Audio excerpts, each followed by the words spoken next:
আসসালামু আলাইকুম viewers. HTML হলো হাইপারটেক্সট মার্কআপ ল্যাঙ্গুয়েজ। এটি মার্কআপ ভাষা যা ওয়েব পৃষ্ঠাগুলোর কাঠামো তৈরি করতে ব্যবহৃত হয়। এটি মূলত ট্যাগস এবং অন্যান্য উপাদানকে ওয়েব পৃষ্ঠায় প্রদর্শন করার জন্য বিভিন্ন ট্যাগের মাধ্যমে নির্দেশনা দিয়ে থাকে। HTML দিয়ে ওয়েব পেজের শিরোনাম, প্যারাগ্রাফ, ছবি, লিঙ্ক, তালিকা এবং অন্যান্য উপাদান সজ্জিত করা হয়। HTML ওয়েব পেজ তৈরির জন্য একটি মৌলিক এবং অপরিহার্য ভাষা এবং এটি অন্যান্য প্রযুক্তি যেমন CSS, জাভাস্ক্রিপ্ট এর সঙ্গে ব্যবহৃত হয়। ওয়েব পেজ তৈরি করার জন্য আমরা কোডগুলো কোথায় এডিট করব এ বিষয়ে নিয়ে আমি কথা বলবো।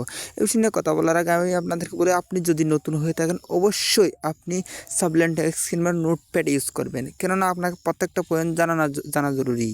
কারণ আপনাকে প্রত্যেকটা ট্যাগ বুঝতে হবে, জানতে হবে, শিখতে হবে। আর পুরাতন হলে আপনারা যে কোনো কোড এডিটর ইউজ করতে পারেন, কেননা আপনাদের হয়তো পূর্বে অনেক অভিজ্ঞতা থাকতে পারে, অনেকেই কোড এডিটর ইউজ করে থাকতে পারেন। তো আমি আমার মতো করে আমি একটা কোড এডিটর ব্যবহার করব। এখন আমরা কোনো এডিটর ছাড়া আমরা HTML স্ট্রাকচার আপনাদেরকে শেখাবো, কারণ আপনাদের শেখার সুবিধার্থে আমি কোনো কোড এডিটর ইউজ করতেছি না, কারণ অনেক কোড এডিটরে শর্টকাট এগুলো চলে আসে। সেজন্য আমি আপনাদেরকে প্রত্যেকটা পয়েন্ট বুঝিয়ে শিখিয়ে দিচ্ছি।